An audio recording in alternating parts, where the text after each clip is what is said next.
नमस्कार दोस्तों, स्वागत है आपका आज के मुख्य समाचार में, जिसमें सबसे पहली और बड़ी खबर में आपको बताएंगे कि किसानों के बाद अब भाजपा नेताओं पर भी दर्ज हो गई एफआईआर। दूसरी बड़ी खबर में जिक्र होगा कि यूपी चुनाव 2022 में ओवैसी का बड़ा बयान, बोले योगी आदित्यनाथ को नहीं बनने देंगे यूपी का सीएम। और तीसरी बड़ी खबर में जिक्र होगा कि अयोध्या जमीन खरीद मुद्दे को जनता के बीच ले जाने का किया ऐलान। दोस्तों, हर एक खबर की गहराई में आपको ले जाएंगे, लेकिन उससे पहले अगर आपको भी ऐसा लगता है कि यूपी के चुनाव में भाजपा को बड़ा नुकसान होगा तो आप अभी इस वीडियो को लाइक कीजिए और कमेंट में लिखिए जय हिंद। दोस्तों, रुक करते हैं तमाम बड़ी खबरों की तरफ। किसानों के बाद अब भाजपा नेताओं पर भी दर्ज हो गई एफआईआर। जी हां दोस्तों, बुधवार को गाजीपुर बॉर्डर पर चल रहे किसान आंदोलन के धरना स्थल के पास भाजपा कार्यकर्ताओं और किसानों के बीच हुई हिंसक झड़प में अब गाजियाबाद पुलिस ने बीजेपी कार्यकर्ताओं के खिलाफ भी एफआईआर दर्ज कर लिया है। गुरुवार को गाजियाबाद पुलिस ने इस मामले में 200 प्रदर्शनकारी किसानों के खिलाफ प्राथमिकी दर्ज की थी। किसानों के द्वारा कौशाम्बी पुलिस थाने में भाजपा कार्यकर्ताओं के खिलाफ मामला दर्ज किया गया है। प्रदर्शनकारी किसानों ने अपनी शिकायत में कहा है कि बीते बुधवार को भाजपा कार्यकर्ता बड़ी संख्या में उनके धरना स्थल के पास इकट्ठा हो गए और हंगामा करने लगे। उन्होंने प्रदर्शनकारियों को भड़काने की भी कोशिश की ताकि किसान आंदोलन को बदनाम किया जा सके। किसानों ने एफआईआर में कहा है कि पुलिस की मौजूदगी में भाजपा कार्यकर्ताओं ने प्रदर्शनकारी किसानों पर हमला किया। इस हमले में कई बुजुर्ग किसानों को चोटें आई हैं। बीते गुरुवार को भाजपा नेता अमित वाल्मीकि की शिकायत पर गाजियाबाद पुलिस ने 200 किसानों के खिलाफ मामला दर्ज किया था। भाजपा नेता ने अपनी शिकायत में कहा था कि बुधवार को भारतीय किसान यूनियन के कार्यकर्ताओं और प्रदर्शनकारी किसानों ने उनके साथ मारपीट की। साथ ही भाजपा नेता ने जाति सूचक शब्दों के इस्तेमाल के आरोप भी लगाए थे। भाजपा नेता की शिकायत पर पुलिस ने प्रदर्शनकारी किसानों के खिलाफ धारा 147, 148, 223, 352, 427 और 506 के तहत मामला दर्ज किया है। बता दें कि बीते बुधवार को बीजेपी के कार्यकर्ता नवनियुक्त प्रदेश मंत्री अमित मालवीय का स्वागत करने दिल्ली मेरठ एक्सप्रेसवे पर खड़े थे। इस दौरान पुलिस की मौजूदगी में दोनों पक्षों के बीच जमकर लाठी डंडे चले। दोनों पक्षों की तरफ से हुए हमले में कई गाड़ियां भी क्षतिग्रस्त हो गई थी। भाजपा कार्यकर्ताओं ने किसानों पर आरोप लगाते हुए कहा था कि इन्होंने उनकी गाड़ियों में तोड़फोड़ की और मारपीट की। वहीं किसान नेताओं ने दावा किया कि इन्होंने जिला प्रशासन और सरकारी अधिकारियों को सूचित किया था कि वे भाजपा कार्यकर्ताओं को हटाए, क्योंकि वे स्वागत रैली के नाम पर हंगामा कर रहे हैं। किसान नेताओं ने यह भी आरोप लगाया कि भाजपा कार्यकर्ता हंगामा करते हुए उनके स्टेज पर चढ़ गए और अभद्र भाषा का इस्तेमाल करने लगे। मनाकर भाजपा कार्यकर्ताओं ने किसानों के ऊपर हमला कर दिया, जिसमें कई प्रदर्शनकारी घायल हो गए। इस हमले के बाद किसान नेताओं ने कहा था कि आंदोलन को बदनाम करने का भाजपा का हथकंडा काम नहीं करेगा, क्योंकि पिछले 7 महीने से किसान शांतिपूर्ण तरीके से अपनी जायज मांगों को लेकर धरना दे रहे। रुख करते हैं अगली खबर की तरफ। यूपी चुनाव 2022, ओवैसी बोले योगी आदित्यनाथ को नहीं बनने देंगे यूपी का सीएम। जी हां दोस्तों, उत्तर प्रदेश विधानसभा चुनाव 2022 में 100 सीटों पर उम्मीदवार उतारने का ऐलान कर चुकी असदुद्दीन ओवैसी की पार्टी ऑल इंडिया मजलिस इत्तेहादुल मुस्लिमीन देश के हर कोने में चुनाव लड़ने को तैयार है। इसी बीच हैदराबाद के सांसद और पार्टी प्रमुख असदुद्दीन ओवैसी ने शुक्रवार को कहा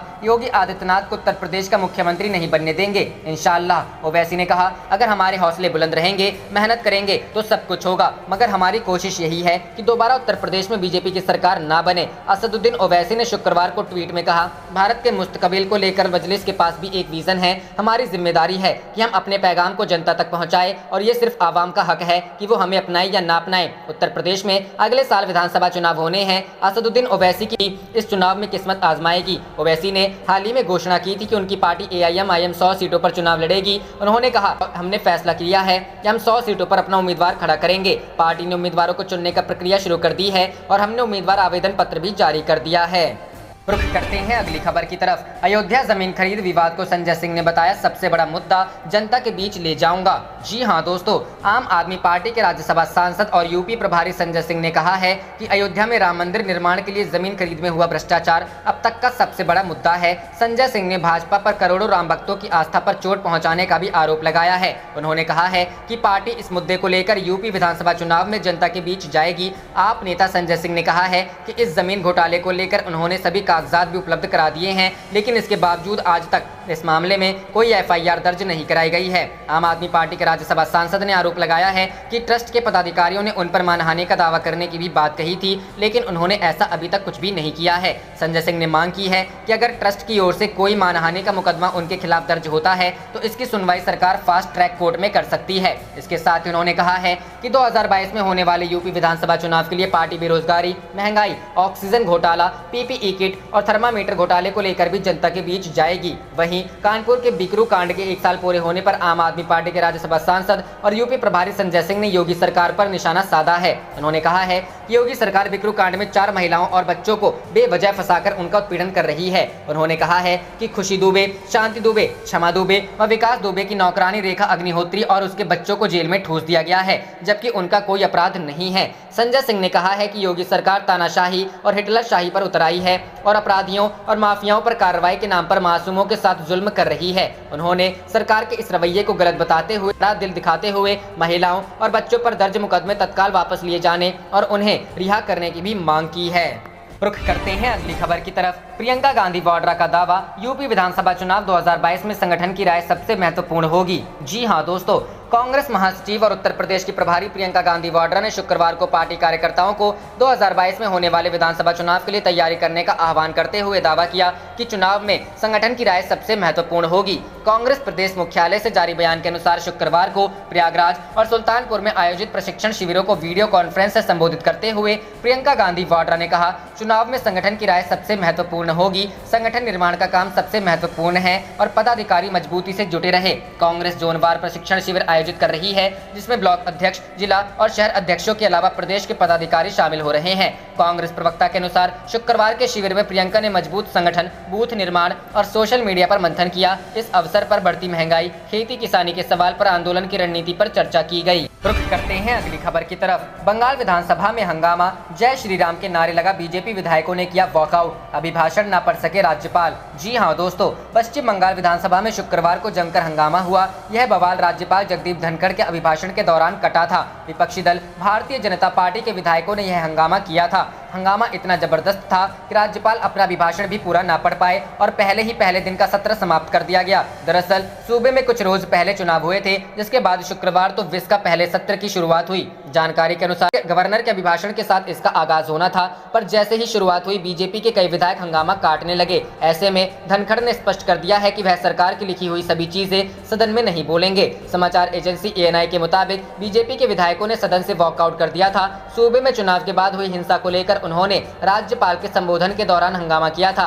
साथ ही इस दौरान जय श्री राम के नारे भी लगाए थे। समाचार एजेंसी PTI के मुताबिक राज्यपाल को विरोध के चलते अपने संबोधन को छोटा करना पड़ा था। गठित विधानसभा में अपना पहला अभिभाषण देने दोपहर को पहुंचे, पर वह केवल 3-4 मिनट ही बोल सके। ऐसा इसलिए क्योंकि प्रदर्शन करने के लिए पोस्टर और चुनाव बाद हुई हिंसा के कथित पीड़ितों की तस्वीरें लिए भाजपा सदस्य विधानसभा अध्यक्ष के आसन के करीब पहुंच गए। विधानसभा सूत्रों के हवाले से समाचार एजेंसी भाषा ने बताया कि राज्यपाल ने अपना अभिभाषण पूरी तरह से नहीं पढ़ पाने के बाद उसे सदन में मेज पर रख दिया और वहां से निकल गए। भाजपा की ओर से आरोप लगाया गया कि ममता सरकार के कारण राज्यपाल के भाषण में चुनाव की पनपी सिंह का जिक्र नहीं किया गया। वह इसके बाद CM और मुख्य सचिव से बात करके सदन के बाहर आ गए, जबकि दीदी उन्हें खुद बाहर तक छोड़ने आई थी। करते हैं अगली खबर की तरफ। उत्तर प्रदेश विधानसभा चुनाव 2022 में सपा इस पार्टी के साथ करेगी गठबंधन, अखिलेश ने किया खुलासा। कहा, पार्टी 350 सीट जीतेगी। जी हां दोस्तों, उत्तर प्रदेश विधानसभा चुनाव 2022 की तैयारी में सभी पार्टियां जुट गई हैं और अभी से जो समीकरण नजर आ रहा है उसके अनुसार इस बार समाजवादी पार्टी और बसपा साथ मिलकर चुनाव लड़ने के मूड में बिल्कुल भी नहीं है।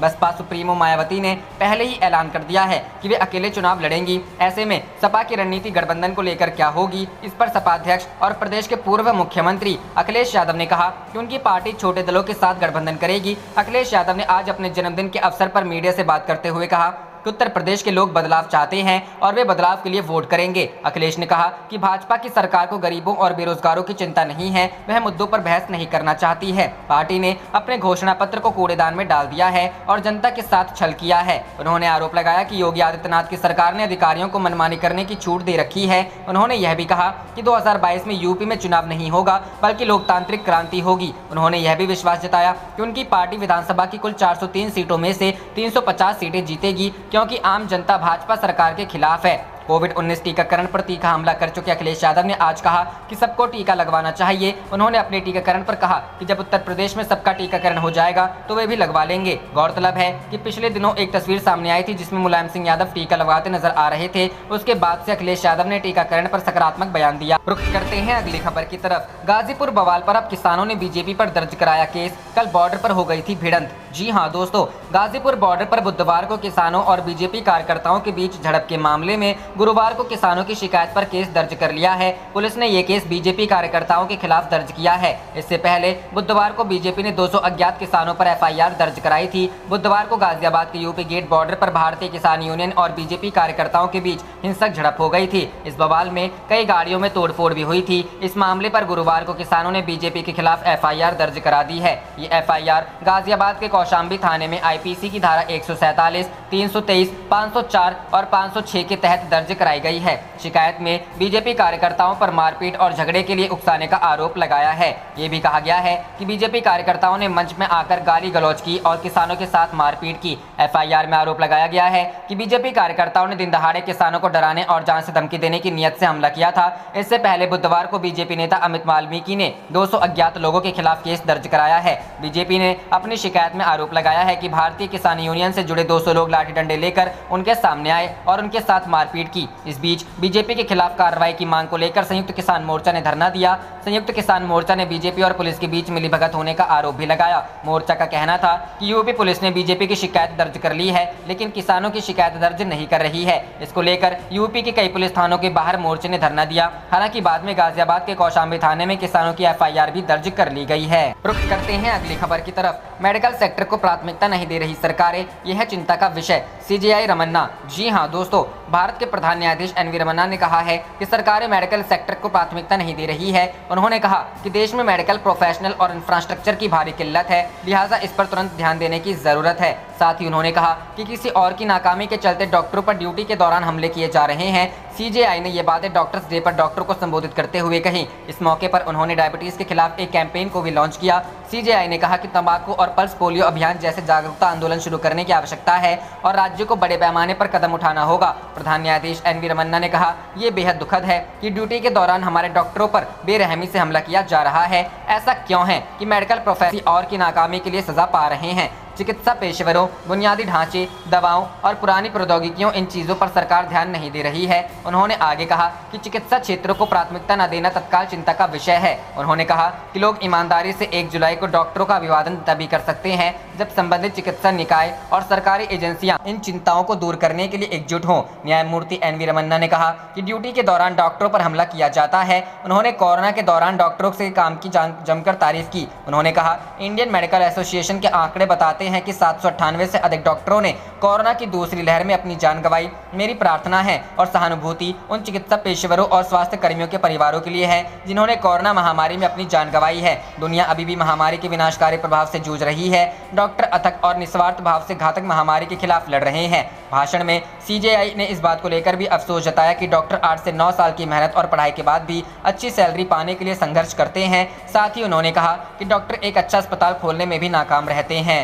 रुख करते हैं अगली खबर की तरफ। यूपी हाईकोर्ट की चुनाव आयोग को लताड़, कहा चुनाव में नहीं होनी चाहिए गड़बड़ी। जी हां दोस्तों, इलाहाबाद उच्च न्यायालय की लखनऊ खंडपीठ ने चुनाव आयोग को सीतापुर में जिला पंचायत अध्यक्ष का चुनाव निष्पक्ष तरीके से कराने का आदेश दिया है। इसके साथ ही अदालत ने अगली सुनवाई तक चुनाव आयोग को इस संबंध में रिपोर्ट भी पेश करने के आदेश दिए हैं। अदालत ने यह भी कहा है कि वह चुनाव प्रभावित करने के मुद्दे पर सुनवाई कर सकती है। मामले की अगली सुनवाई 9 जुलाई को होगी। यह आदेश न्यायमूर्ति राजन रॉय और न्यायमूर्ति सौरभ लवानिया की पीठ जिला पंचायत पद की समाजवादी पार्टी की प्रत्याशी अनीता की याचिका पर पारित किया। याचिका की ओर से कहा गया कि सत्ताधारी दल की प्रत्याशी श्रद्धा सागर के पक्ष में चुनाव प्रभावित करने के लिए अन्य प्रत्याशियों व उनके रिश्तेदारों के विरुद्ध मुकदमे दर्ज किए जा रहे हैं। गौरतलब है कि जिला पंचायत अध्यक्ष का 3 जुलाई को है। वहीं आम आदमी पार्टी के राज्यसभा सदस्य संजय सिंह ने बृहस्पतिवार को प्रदेश की योगी आदित्यनाथ सरकार पर निशाना साधते हुए कहा कि प्रदेश में जिला पंचायत अध्यक्ष का चुनाव योगी सरकार द्वारा अपहृत कर लिया गया है। यहां संवाददाताओं को संबोधित करते हुए उन्होंने कहा,